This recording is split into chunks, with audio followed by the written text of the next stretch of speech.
महिलाओं को बराबरी करने का मौका मिला किसकी वजह से? संविधान की वजह से, संविधान की वजह से। मुझे माफ कर दो, मैंने संविधान नहीं पढ़ा, मैं तो बस नाम की भारतीय हूँ, मुझे माफ कर दो। मुझे भी माफ कर दो, मुझे भी माफ कर दो। चलिए आज से हम संविधान जागृति लाते हैं।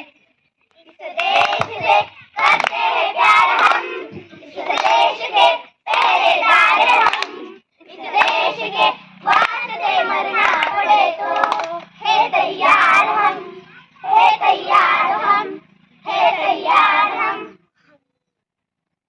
चलो आज से हम हमारे संविधान का अनुपालन करेंगे। भारतीय संविधान का विजय हो, विजय हो। भारतीय संविधान का विजय हो, विजय हो। धन्यवाद। भारतीय संविधान दिनाचा भारतीय पुरुष एक लेखक, कवी